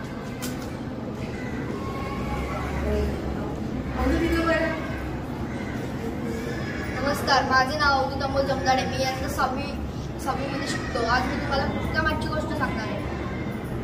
एका गावात एक माळी राहत होता. त्याच्याकडे फक्त 2च माठ होते आणि तो खूप गरीब सुद्धा होता. आणि त्याचं पोट भरायचं तर असतं, सगळ्यांना असतं ना. पोट भरण्यासाठी त्याच्याकडे फक्त तो फुले विकूनच पोट भरायचा. त्याच्याकडे एक बाग होती. त्या बागेसाठी फक्त त्याच्याकडे पाणी द्यायला फक्त 2च माठ होते. त्याच्यातला एक माठ फुटलेला होता. तर दररोज नदीकडे जायचा. नदी पण खूप लांब होती घरापासून. नदीकडे जायचा, नदीकडे परत घरी असतोपर्यंत त्या फुटक्या माठाचं थोडं पाणी सांडत जायचं. त्याच्यामुळे तो माळी 1.5 माठच पाणी आणू शकत होता आपल्या घराच्या समोरच्या बागेत पाणी द्यायला. फक्त 1.5 माठच पाणी पुरवायचं. त्याला डबल वेळा फेरा मारायला लागायच्या. त्याच्यामुळे माळी तर खूप वैतागलेला होता.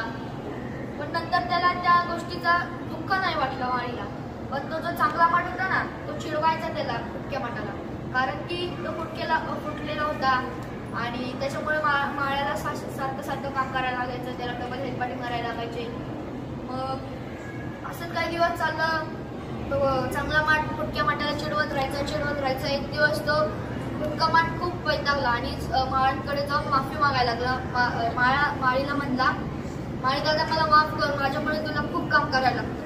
एका फेरीची काम होतं ते तुला डबल फेर करायला लागतं. माळी म्हणला की तू माफी मागू नकोस, तुझ्यामुळे माझी मेहनत तर वाया जात नाहीये आणि तू पण माफी मागू नकोस, कारण माझी मेहनत कशी वाया जात नाहीये तू ऐक. तू उद्या माझ्यासोबत आलंच ना मी तुला सांगतो. दुसऱ्या दिवशी ती दोघं जेव्हा पाणी आणायला जातात येताना तो माळी त्याला सांगतो, हे बघ आपण रोज ज्या रस्त्याने येतो ना त्या रस्त्यावर जिथे पाणी पडतं ना ते ना मी बिया सुंदर फुलांच्या बिया घातल्या आणि तू जिथनं जातोस ना तिथे थोडं पाणी पडत जातं. त्याच्यामुळे त्या फुलांमध्ये त्या फुलांवर ते पाणी मिळतं. मला तर ते आनंद आणि ते जे अर्ध पाणी असतं आणि चांगल्या वाटेचं पाणी असतं ते तर फक्त बागेतल्या फुलांनाच पाणी मिळतं आणि आम्हाला खुशाली मिळते. पण जी लोक मला एकट्यालाच बागेत फुलं बघून मला खूप आनंद होतो. पण जी लोक त्या रस्त्यावर रोज जातात ना त्यांना सुद्धा त्यांचा आनंद होतो त्या फुलांचा. आणि ती फुले मी रोज फुले काढतो, ती विकतो, त्याच्याने पोट भरतो. पण मित्रांनो, कधीही कुणाच्या कमतरतेकडे बघू नका. तो काय चांगलं काम करतोय ना त्याच्याकडे बघा.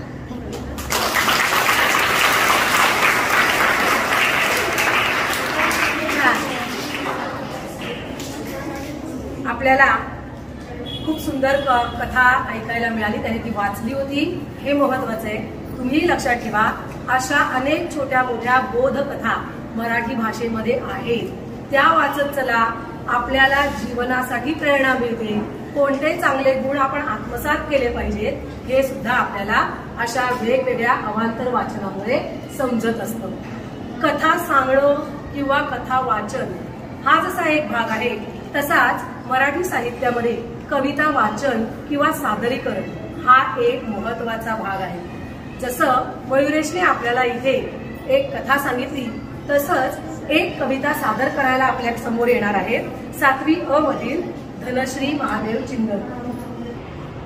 नमस्कार, माझे नाव धनश्री महादेव शिंदेकर. मी इयत्ता 7वी अ मध्ये शिकत आहे.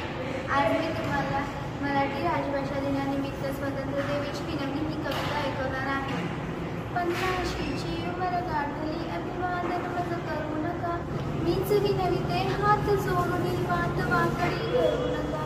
सूर्यफुलाचा दिव्य वारसा प्रिय पुत्रांनो तुम्हानी, काळोखाचे करून पूजन रुग्णांचे हृदय धरू नका.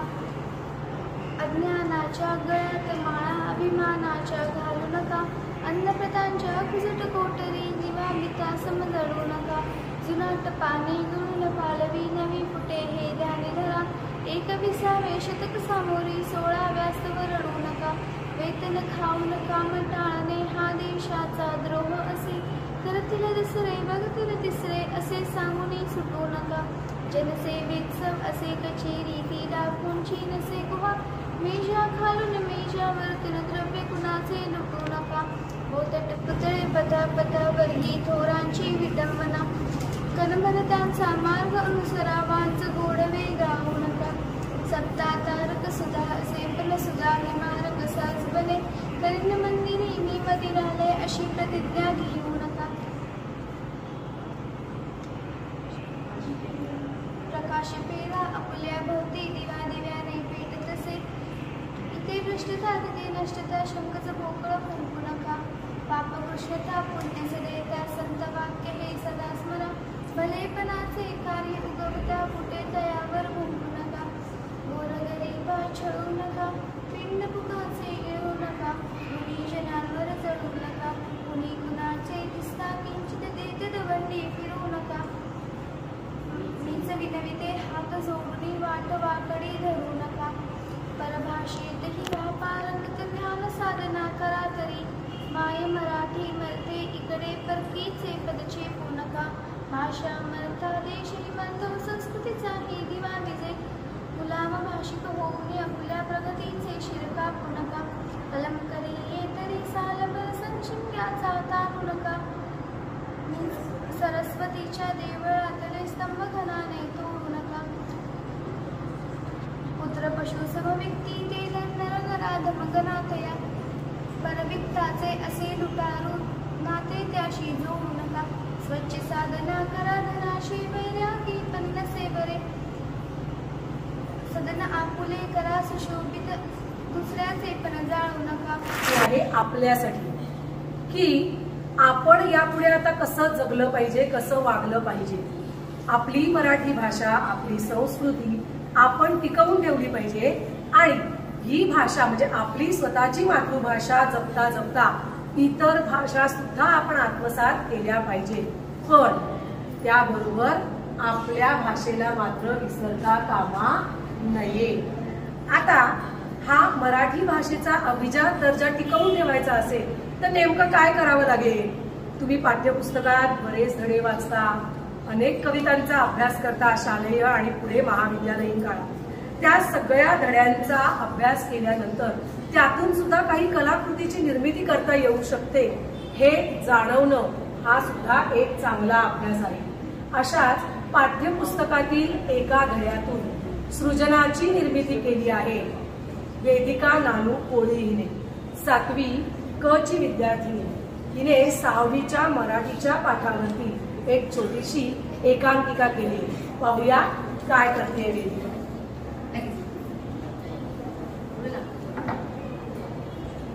नमस्कार, माझे नाव वेदिका नानू कोळी. मी इयत्ता 7वी तुकडे क मध्ये शिकत आहे. आज मराठी राजभाषा दिन. या दिनानिमित्त मी तुम्हाला एक छोटं एकांकिका नाटिका करून दाखवणार आहे. ते तुम्ही शांत चित्ताने ऐकावी अशी माझी नम्र विनंती. माझ्या नाटकाचे नाव आहे दुखणं बोटभर. बरेच दिवसात कोणाची खुशाली कळली नसली की बोटभर चिठ्ठी सुद्धा नाही पाठवली हो असे म्हणायचे.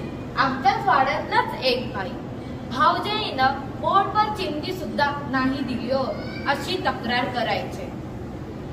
आम्हाला असे वाटते की आता 10 हात साडीही नीट न पुरणाऱ्या बाईला बोटभर चिंधीचं काम काय झालं हो असे आम्हाला वाटते.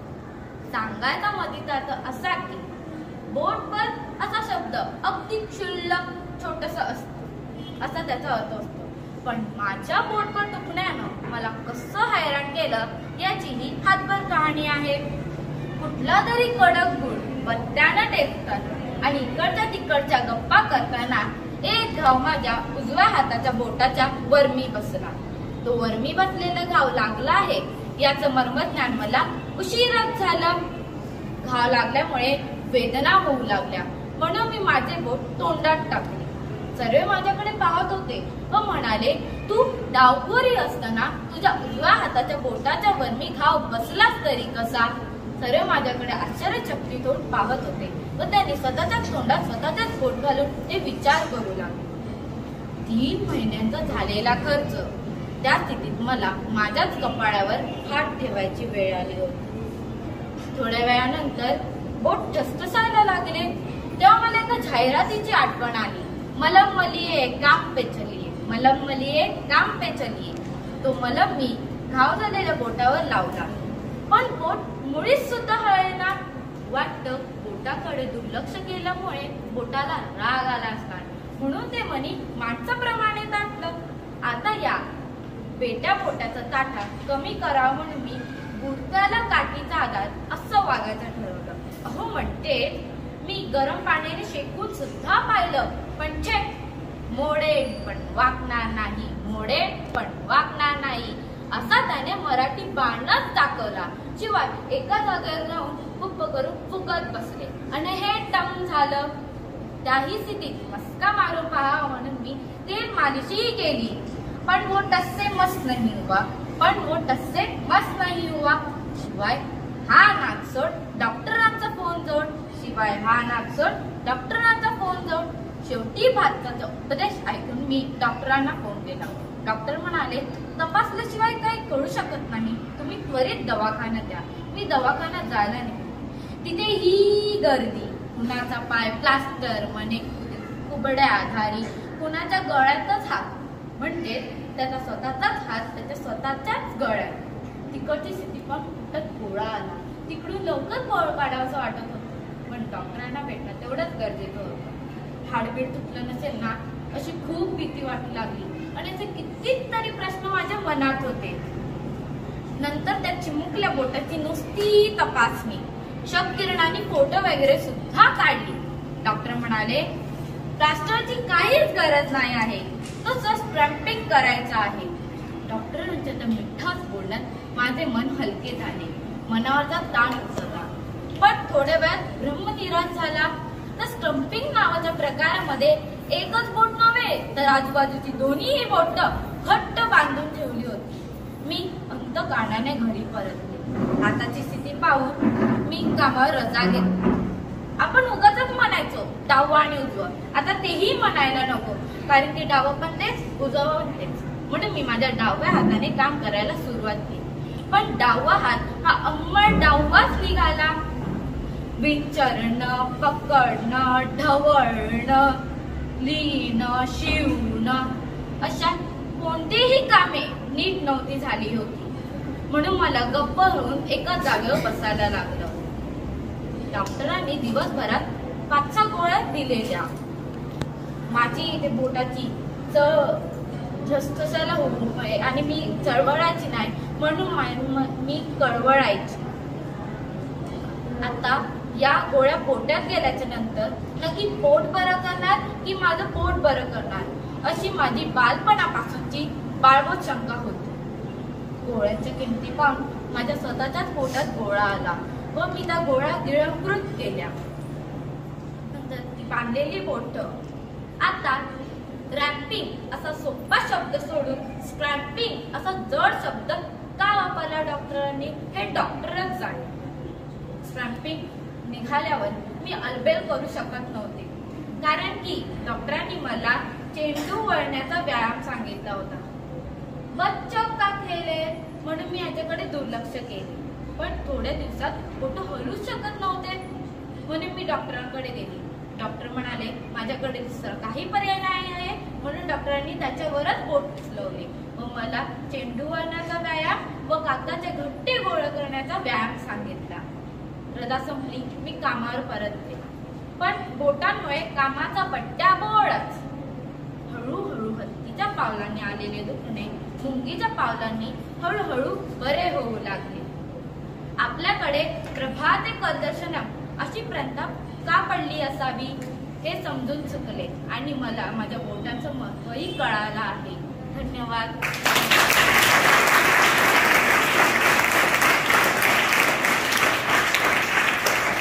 विद्यार्थी मित्रांनो, एवढं पाठांतर 2 दिवसात करणं ही फार कठीण गोष्ट आहे. कारण वेदिकाला तिने जे घेतलं होतं ते मी तिला म्हटलं हे तू घ्यायचं नाहीयेस, कारण हे आधी लहान मुलांनी घेतले, तू बदल. आणि अक्षरशः आपली शाळा शुक्रवारी झाली. शनिवार रविवार या 2 दिवसामध्ये तिने एवढं पाठांतर केलंय. खूप आणि खूपच छान गोष्ट आहे. मुळात ह्या धड्यासारखंच, कारण दुखणं पोटभर आणि कहाणी हातभर एवढी ही विनोदिका वाढलेली आहे. विनोद म्हटला की आपल्या डोळ्यासमोर अनेक लेखक उभे राहतात. मगाशी मी म्हटलं ते जी.व्ही. जोशी असतील, त्यानंतर व्यंकटेश माडगूळकर असतील, त्यानंतर आचार्य अत्रे, पु ल देशपांडे असे अनेक महान थोर विनोदवीर आपल्या महाराष्ट्रात झाले. नुसत्या विनोदांचीच निर्मिती नाही तर त्यांनी इतर साहित्याची जी निर्मिती केली ती सुद्धा अजरामर ठरलेली आहे. त्यापैकी एक थोर विनोदी साहित्य लेखक पु ल देशपांडे.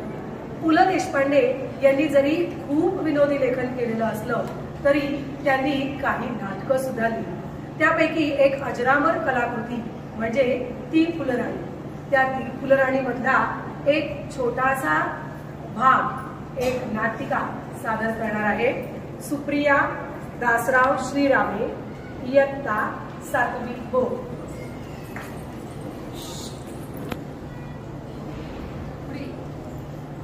नमस्कार, माझे नाव सुप्रिया दासराव श्रीरामे. मी आता 7वी ब मध्ये शिकत आहे. मी आज एक तुम्हाला सुंदरसे नाटक करून दाखवणार आहे. त्या नाटकाचे नाव आहे ती फुलराणी. असं काय मास्तर साहेब, गधडी काय नारायण, मूर्ख, थांब थांब, तुला शिकवीन चांगलाच धडा. तुझ्या बापाचा भरलाय घडा, मोठा समजतोय स्वतःला मास्तर. अरे तुझं गटारात घालताय शास्त्र, तुझं मसनात गेलंय ज्ञान, ते तोंडात घाली शान शान. तुझं क, तुझं ख, तुझं ग, तुझं म, माझ्या पैजेचा घेतो इडा. तुला शिकवीन चांगलाच धडा. तुझा उतरीन समजा माज, तेव्हा येशील गुंडाळत लाल. माझे चाटत येशील बुट, मी म्हणत काय आज इकडं कुठं, हात पसरून मागशील भीक. मी म्हणत जरा शुद्ध बोलायला शिक, मग गुडगुण हासन धरायला वाटतं बाहेर मुकास. तू कवळवळ करतोय किडा, तुला शिकवीन चांगला धडा.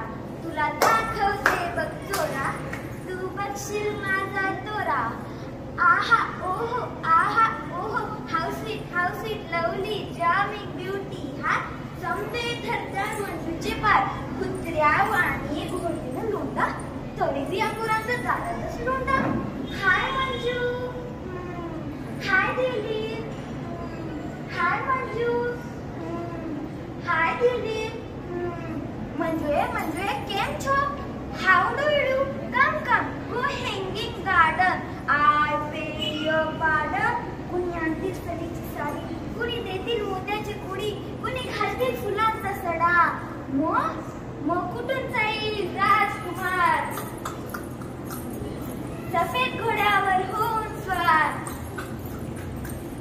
नजरेला जेव्हा नजर भिडल, झटकून माझ्या पायास पडल. म्हणाल राणी तुझ्यावर झालो फिदा, क्या खूबसूरती कैसी अदा, माग काय हवं ते माग, प्यार माझ्या येणार धर निघा. मी मात्र गावठीत बोली, मनाची गाठ हळूच खुले, गालावर येईल लादाची दाढी, नजर जाईल अंगत खाली. अहो काय असतो लोकांकडूनच होईल असतो, कुंकण्याबद्दल सरड्याची दाग, तितकीना विना दर्याची हाक, हिऱ्याच्या गुंडीला सुतीचा धागा, कटाराच्या पाण्याला सोन्याचा घडा.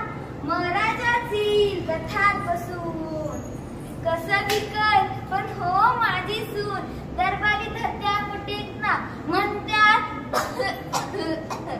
राजाचा मान तरी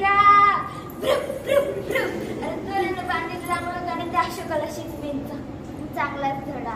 महाराज म्हणतात महाराज ऐका त्या अशोक मास्तराला बेडच ठोका. शिष्य रस्त्याच्या कानात होता आणि रखरख सुरीनं गर्दन छाटा. मस्तराला घोड्याच्या शेपटीनं जोडा आणि चापकून काढून चापकानं फोडा. महाराज म्हणतात भले भूषण वाढून दे रे घोडी स्वार. मस्तराला शिपाई देत्या म्हणाल घरशील पान लोशील असा रडत अशी ढस्सा ढस्सा. तुझा ओठ शोधत ना तुझं तितकं नंगावर येणं तुझ्या चुनचुन जिभेला कायमच टाळ. मंजू देवी तुला आलो शरण मी म्हणाल जाऊ द्या गरीबाला सोडा. मी म्हणाल शरण आल्यावर येऊ दे मला. धन्यवाद.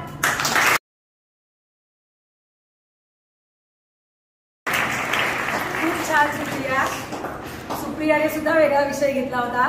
तिलाही 7वीला असल्यामुळे मी तिला सांगितलं की हे घेऊ नकोस तू दुसरं काहीतरी कर आणि तिनेही 2 दिवसामध्ये एवढं छान पाठांतर केलंय. खरंच खूप कौतुक आहे तुम्हा सर्व विद्यार्थ्यांचं. आता एवढं सगळं सादरीकरण झालं, मराठीचा महिमा एवढा सगळा आपण ऐकला. अजून कितीतरी आपल्याला व्यक्त करता येईल इतकी ही न संपणारी कहाणी. पण तरी सुद्धा कुठेतरी विराम हवाच आणि म्हणून पुन्हा एकदा आपण या महाराष्ट्र भूमीत जन्माला आलो. ही महाराष्ट्र भूमी किती महान आहे हे गीत आपण ऐकून कार्यक्रमाची सांगता करणार आहोत. आपल्या समोर येणार आहे 5वी क ची विद्यार्थिनी जान्हवी अंकुश जुळे. ही मायभूमी हे गीत सादर करते. माझे नाव जान्हवी अंकुश जुळे. इयत्ता 5वी क मध्ये शिकत आहे. माझ्या गाण्याचे नाव आहे ही मायभूमी. ही मायभूमी ही जन्मभूमी ही कर्मभूमी आमची महावंदनीय ती प्राणप्रिय ही माय मराठी आमची. ही मायभूमी ही जन्मभूमी ही कर्मभूमी आमची महावंदनीय ती प्राणप्रिय ही माय मराठी आमची. हा आमचा आहे बाणा ही आमची आहे बोली अस्मानी झळके भव्य पताका बघूया जरी पटक्याची. महाराष्ट्र भूमी ही जन्मभूमी ही कर्मभूमी आमची महावंदनीय ती प्राणप्रिय ही माय मराठी आमची. राकट देशा कणकर देशा दगडांच्या देशा प्रणाम माझा घ्या आहे श्री महाराष्ट्र देशा. भीमा वर्धा कृष्ण कोयना भद्रा गोदावरी एकपणाचे भरती पाणी मातीच्या गागरी. योग्यांची आणि संतांची भक्तांची माळकऱ्यांची ही देवदेश अन धर्मासाठी प्राण वेचणाऱ्यांची. विद्यांची अन वीरांची तलवारीच्या पात्यांची देशाचे रक्षण करण्यासाठी जीव खर्चणाऱ्यांची. ही भूमी सप्तसुरांची रंगाची अष्टकलांची.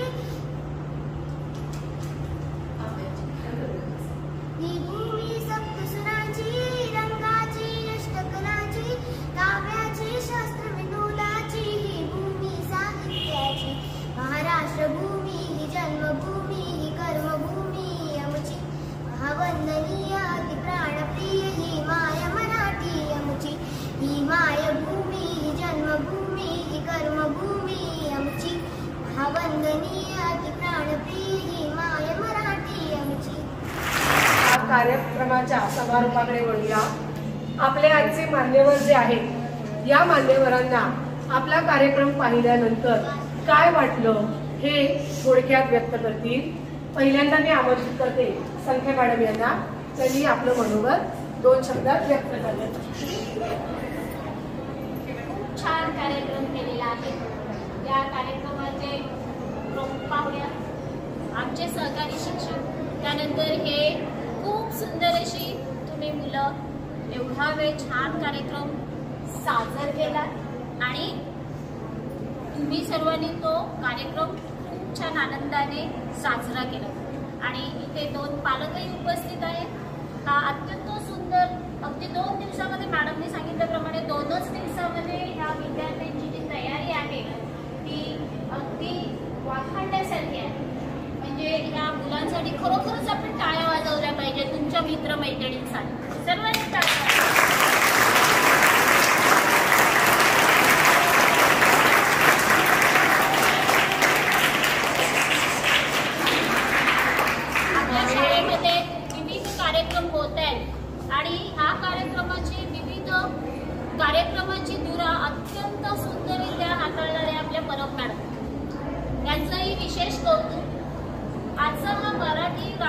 भाषा दिन हा आपल्या महाराष्ट्रासाठी गौरवाचा दिन आहे. मुलांनो, भाषा ही माणसाचा पूर्ण विकासासाठी फार आवश्यक ही बाब आहे. बरोबर? प्रत्येक मूल हे जन्माला आल्यानंतर त्याची घरामध्ये बोलली जाणारी भाषा बोलायला शिकतं. आपण महाराष्ट्रामध्ये मराठी भाषा ही लहानपणापासून ऐकतो. बरोबर ना? मग आपलं जे काही संस्कार, वळण, जे काही घरामध्ये आपल्याला शिकवण मिळते ही आपल्या मातृभाषेत मिळते. मग मातृभाषा म्हणजे काय तर आई. मग ही भाषा ही आपली आई आहे. आपल्याला ज्ञान देणारी ही एक माध्यम आहे. तर ह्या आपल्या मराठी भाषेमध्ये अनेक संत होऊन गेलेले आहेत. संत ज्ञानेश्वरांनी सुद्धा ज्ञानेश्वरी लिहिलेली आहे. आपल्याला सगळी माहिती परत मॅडमने सांगितलेली आहे, त्यामुळे ते मी पुन्हा पुन्हा उल्लेख करणार नाही. पण भाषा ही अत्यंत महत्त्वाची आहे आणि आपल्या भाषेचा अभिमान राखणं हे फार महत्त्वाचं आहे.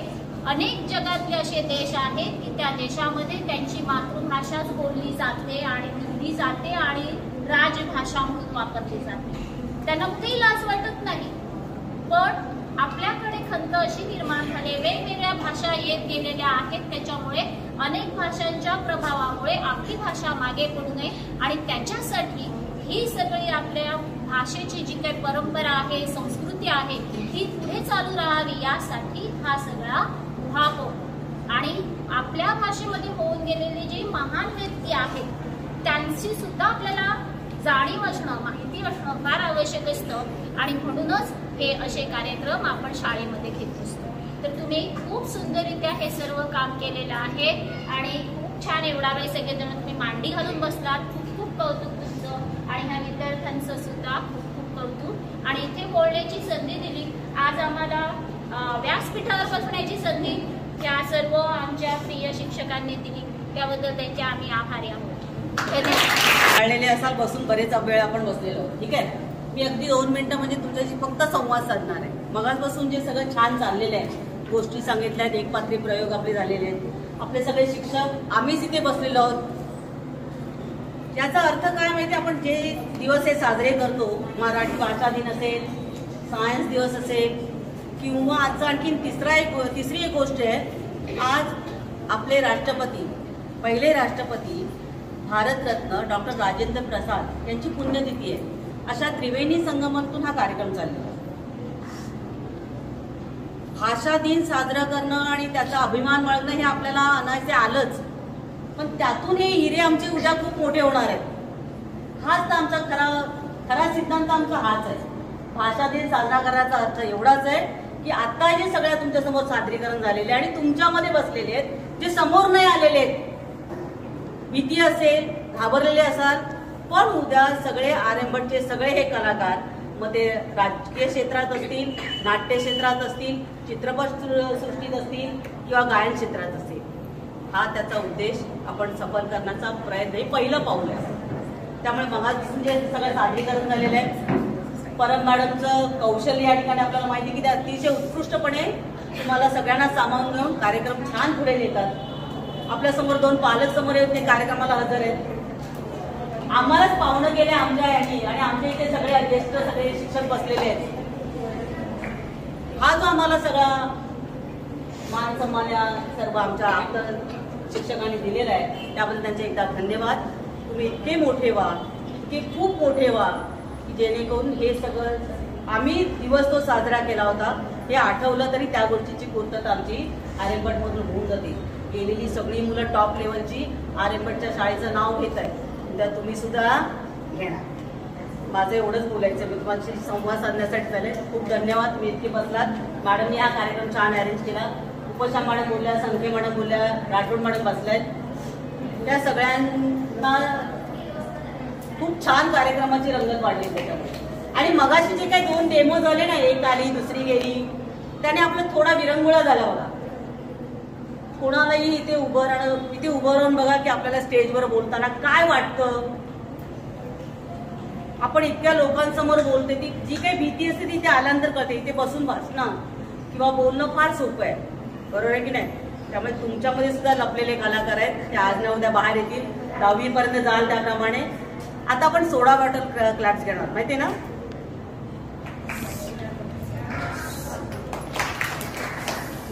नाही, हे नंतर. एक मिनिट. आली आणि मग वरती. ठीक आहे, रेडी?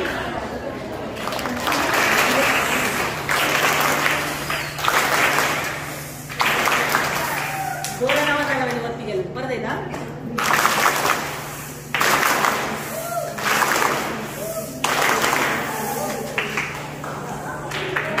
आणि म्हणूनच मी आभार मानण्यासाठी सविता पाटील मॅडम यांना विनंती करते. सर्वप्रथम तुम्हा सर्वांना मराठी राजभाषा दिन आणि विज्ञान दिनाच्या खूप खूप शुभेच्छा. आज आपण इथे मराठी राजभाषा दिन साजरा करण्यासाठी जमलो आहोत. आपल्या शाळेचे प्राचार्य श्री पाटील सर, उपप्राचार्य श्री उदमले सर, पर्यवेक्षक गावड सर हे जरी इथे उपस्थित नसले तरी सुद्धा यांचे नेहमीच आपल्याला मार्गदर्शन लाभत असते आणि त्यामुळेच आपला कार्यक्रम अतिशय छान होत असतो. त्यानंतर कार्यक्रमाचे आयोजन आणि नियोजन करणाऱ्या परब मॅडम यांनी अतिशय कमी वेळात उत्तम असं कार्यक्रमाचं नियोजन केलं, उत्तम असं सादरीकरण केलं, निवेदन केलं. त्याबद्दल मी त्यांचे आभार मानते. त्यानंतर आपल्या शाळेच्या ज्येष्ठ शिक्षिका उपशा मॅडम, राणे मॅडम यांनी तुम्हाला छान अशी माहिती सांगितली. त्याबद्दल मी त्यांचे आपल्या शाळेच्या वतीने आभार मानते.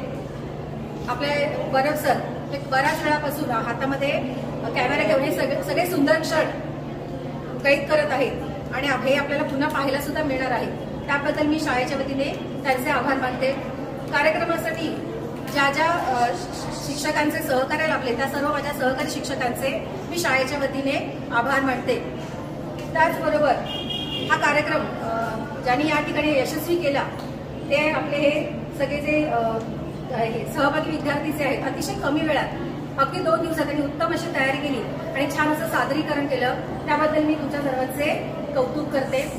आणि बऱ्याच वेळापासून या ठिकाणी तुम्ही इथे बसला आहात आणि या कार्यक्रमाचा छान असा आस्वाद घेतला शांततेने.